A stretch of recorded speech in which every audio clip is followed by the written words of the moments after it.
Good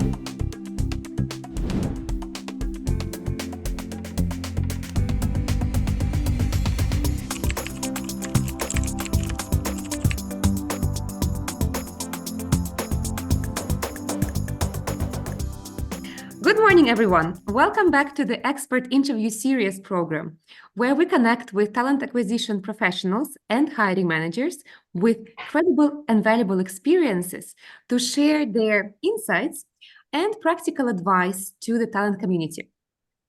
This morning, I am extremely excited to speak with a prominent figure in the tech leadership space, Ana Jakimovska, who built a fantastic career from product management all the way up to the CEO of Culture Trip. Ana, good morning. Such a pleasure to have you here today. Thank you very much for joining.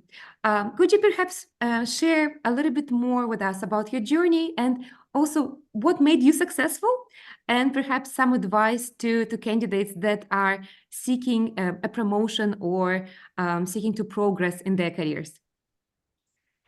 Good morning, Anna. Thank you so much for inviting me. I can absolutely say the same about your career, and so much admiration for everything that you've achieved throughout your the last 5 years since I think we've known each other.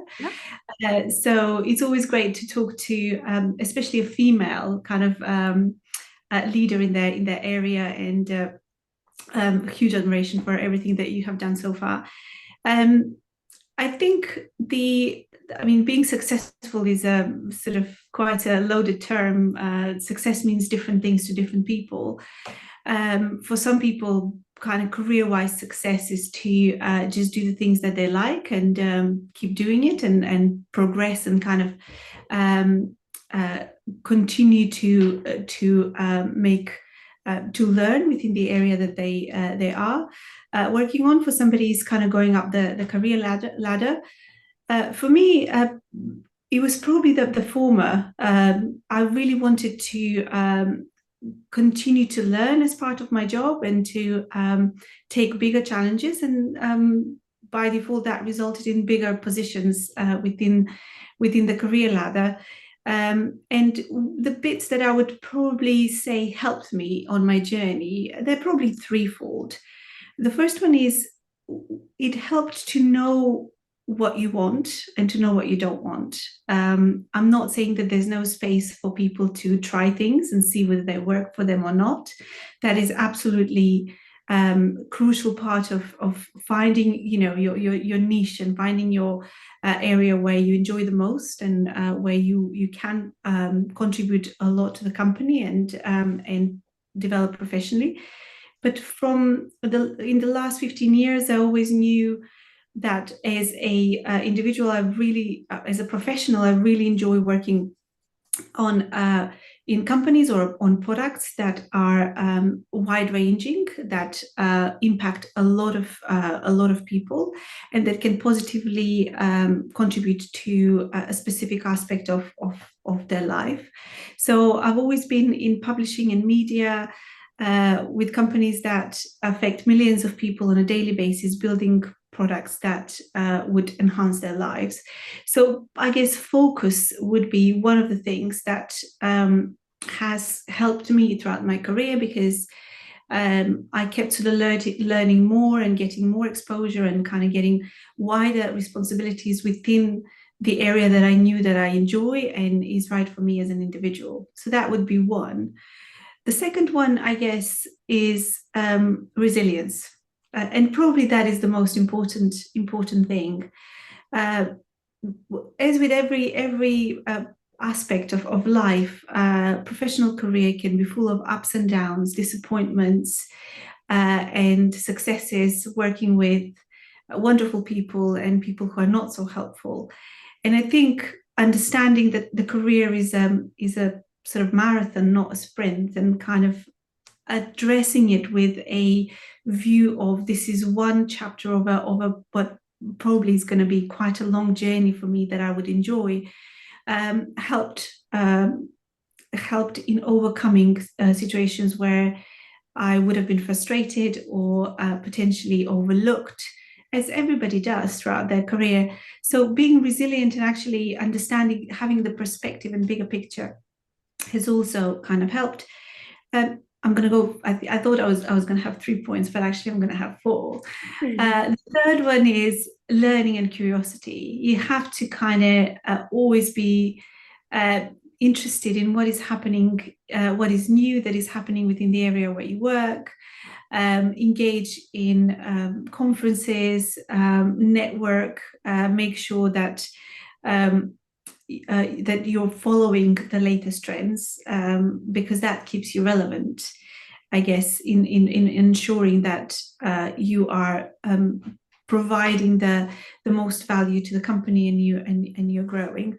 And the fourth one is luck, and that cannot be that cannot be sort of taken lightly as well, because sometimes, and lots of times I would have done everything. I would have been the most, in my view, suitable candidate for a role, and then it wouldn't happen. And sometimes, it's just little things that you can't sort of work on, that would either help you and be the wind in your back to kind of move you forward, or if you don't have luck, would be the things that would prevent you from getting the job, or the project, or whatever else the goal is. So those would be my four things, I think, in kind of at a high level, that I believe have helped me to just get up the ladder and enjoy bigger challenges throughout my career. And to answer the second part of the question, I would sort of recommend everybody to just think about the first three. Am I focused? Do I respond very quickly to things, or do I understand there's a kind of a larger journey? And have I got perspective, and am I being on top of my game with what's happening in my industry? Perfect. Thank you so much. I loved all of the points you've shared, and I especially love the one before, which you mentioned about what success looks like for you. I think a lot of people might maybe not pay enough attention to that first question, where do I actually want to go, but kind of jump straight into the action, maybe based on the flow where it takes them. But it's a really fantastic point that you brought up, that really success has many different shapes and forms and definitions. So thank you very much for all the valuable points. Well, as a hiring manager, I'm sure throughout your career, you've met many candidates that you considered for roles in your team. And I was wondering, to you as a hiring manager, how can a candidate stand out in the process? Maybe you have any stories to share, and or provide general advice to how candidates can stand out when they are presenting themselves to the hiring manager in particular. Great. That's a great question. I've interviewed many people throughout my career, and generally there's sort of two types of people based on the role. Sort of the more senior, more established people who have been selected for the interview because they can bring an incredible amount of knowledge onto the role and apply their experience. And then the more junior people who are looking for a break, if you like, into a specific area, or looking for a bigger role. There's different things that I think as a hiring manager I would kind of look for the roles. For the more experienced kind of candidate, or candidate that has done the role before, I always kind of, even and when I'm interviewing as well, I'm kind of trying to think, what would make my managers in the company's job easier? What can I kind of bring to the table? And that sort of shapes the whole interview, I guess, in terms of how, as a hiring manager, I want the candidates that have kind of come across in the best possible way are the ones that the gap between what I need and what they can offer is the shortest. So rather than spending an hour sort of getting to know the candidate and understanding, oh, maybe they can help with this, or I'm not sure, how they've done this, the candidates who have been able to establish, this is how I can help you within the first 5-10 minutes, tend to be the most successful ones. Because then the remaining, you're in there, then the remaining time is, more about how you can do this, and the excitement of the manager go, I've got somebody great who can actually bring a lot to the table, already understands what the company needs, and then some. They can provide something kind of on top of what we need. And in order to get to that point, to bridge the gap kind of in shortest possible time is actually doing research. And the research should not be kind of hours and hours of work, because I do understand how candidates can get quite frustrated where they're asked to do presentations and sort of case studies, and then they don't get the role. It's sort of a time that they can't get back. But just sort of reading the role very carefully and spending half an hour on the company's website, or gathering information around the company, and actually really putting that into a context of why would they hire for this role now, and what are the top 5 things that I believe, with my experience, they can benefit from. So it all comes back to kind of being fairly well prepared if you have done the job, and spending about an hour really thinking about, this is the role, this is me, and this is the company. How do I create this kind of middle ground where I can provide the most value? For the more, and I mean, for all candidates, passion, kind of noticeable passion for their career and for the role always helps. I would also say connecting, it's very easy to find a rehearsed answers kind of throughout the interview, and the rehearsed answers are good. There's tons of coaching professionals out there who are preparing candidates and who make sure that they come across concise, that they're using examples in kind of their answers, who are improving their communication skills, and that is invaluable. And over the past 10 years, I've kind of noticed huge change in terms of how candidates are coming across and the quality of the interviews that we've had. And whilst that's really good, I think having a personal element, as in what makes you authentic as an individual in interviews, really helps. And talking about your personal interests, just so there's a flavor of you as a person to the manager, also very helps. It's not a primary thing, but really helps in kind of making that connection. For the second sort of candidate, the more junior candidates who are trying to get into roles, and I know a lot of them are struggling. It's really difficult at points to kind of enter the right role. And I've always been very kind of passionate about helping and supporting younger kind of people, bright people, to get into these roles.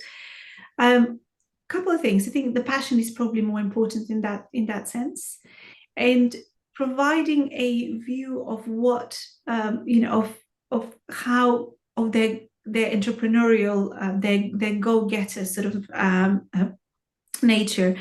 I've interviewed a candidate, and I think she's absolutely amazing, even still kind of doing some brilliant things. And she applied for a marketing role, which she hasn't had kind of a lot of marketing experience, but she ran her e-commerce shop with a friend for 3 or 4 months and wrote her own blog. And that was just enough to kind of, say, I can totally see that anything that we throw at you, you'll be able to kind of take and run with it and improve it. And even though it was a small e-commerce business, it was just enough to set that candidate apart from everybody else. Perfect. Thank you so much again for such amazing, valuable tips.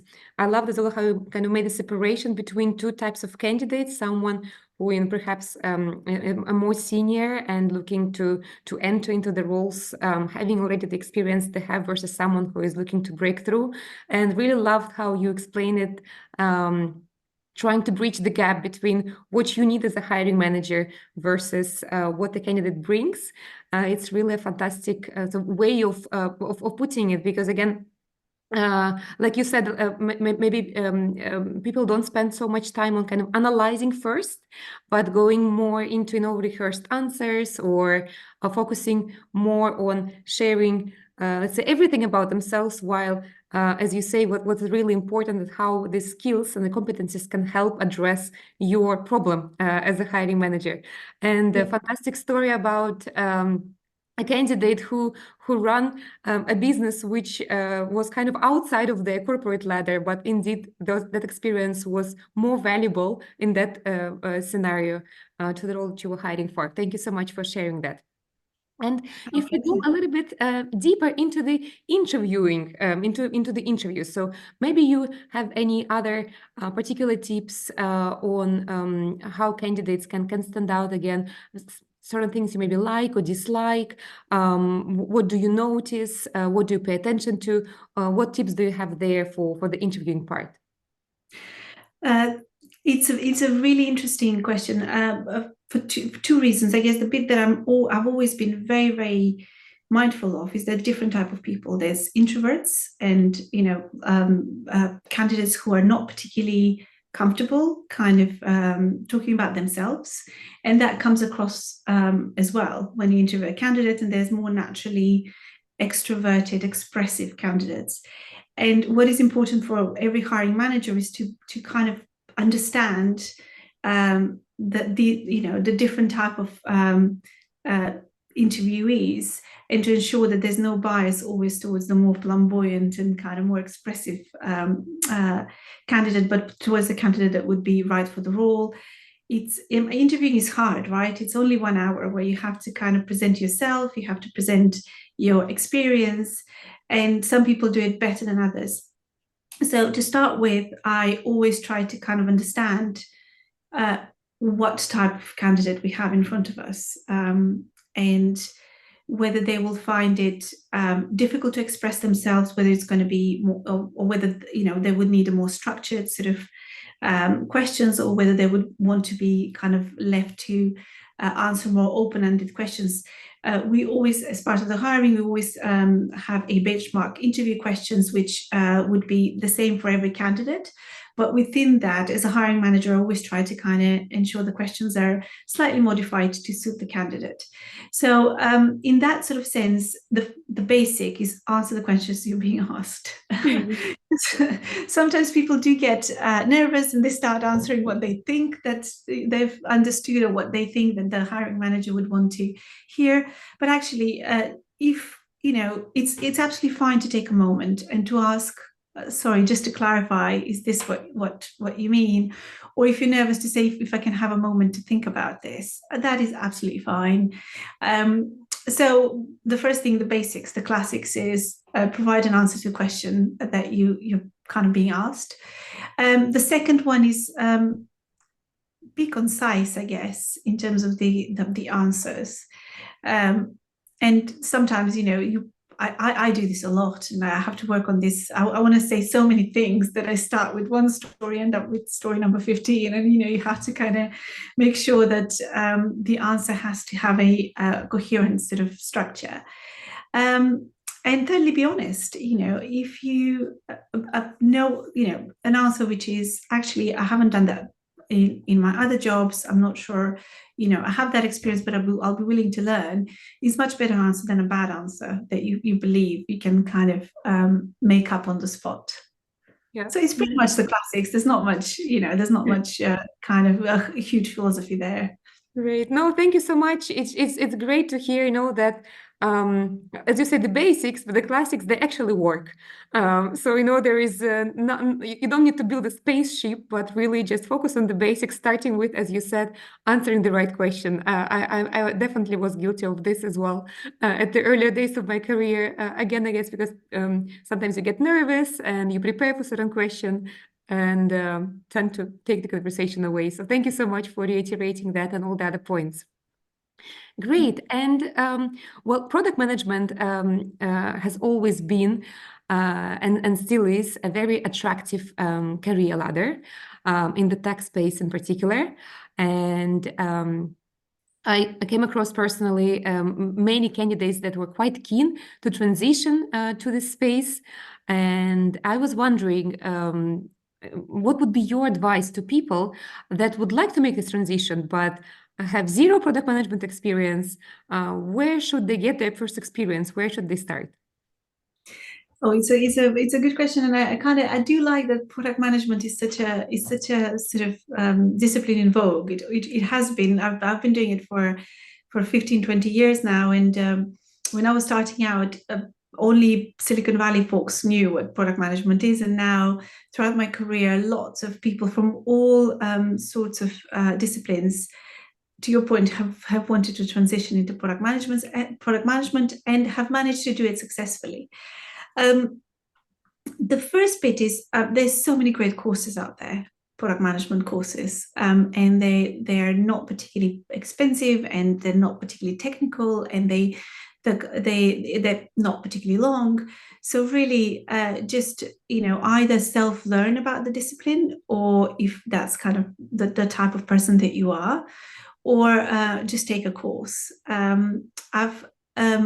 The mistake or the difficulty that I've noticed when candidates are trying to kind of move into product management is they've only encountered the sort of public-facing product management persona. So if you're a data person or a marketeer or a UX person, you kind of see the collaborative kind of sessions where the product managers are leading and they're kind of taking ideas from everywhere else, but not the 90% of the other job, which is essentially stakeholder alignment, documentation, prioritization. There's a whole lot of things that happen. So a lot of the time, people believe that, oh, I know what it is, because they've just kind of observed product managers in action in their sort of meetings. And that has proven to be quite difficult to get in, because some of the terminology around the development disciplines, around kind of the engineering understanding of how to kind of collaborate and cooperate with technical stakeholders, the troubleshooting, ambiguity, managing conflicting priorities, those things do sort of take a little bit of experience to get right, or essentially just going in a course and doing a few case studies would probably help, and would clarify whether you do really want to be a product manager or you just kind of enjoy certain aspects of it. In the same way that I'm a product person that became a CEO, and whilst I did understand that being a CEO takes a lot of corporate governance, I had no idea the extent of it, and it would have been so nice if somebody would have told me, So I would say take a product management course if you haven't done so, or read the basic books. There's so many classics there of sort of the right product management practices. That would be number one. Second thing is probably have coffees with product people. Just ask them about their job. Just ask them about the aspects that they're finding difficult or not. Product people wouldn't survive 5 minutes, without kind of knowing how to build consensus and communicate really well. And most product folks that I know are absolutely open to just having a conversation and sharing the do's and don'ts. And then I think it's essentially applying for roles, probably kind of more junior roles, to get the experience, and work experience. It could be internships, work experience, or actually roles as an associate product managers, to just get into the sort of day-to-day, and then progress from there, if that is kind of what the candidate would like doing. Perfect. Thank you so much again for all the advice. All great points, and again, love how you mentioned about really doing kind of validation exercise of, is this the career path that I would enjoy?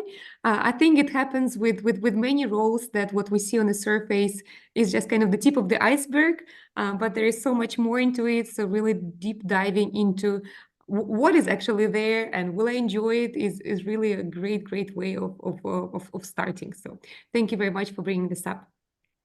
We've covered really great points, from career transition and progression to interviewing to entering a new space. Thank you so much, Ana, for your time. It was a pleasure to speak with you again, as always. And I wish you to continue growing your career, and all the best. Thank you, Yana. I really enjoyed the conversation, and likewise for you.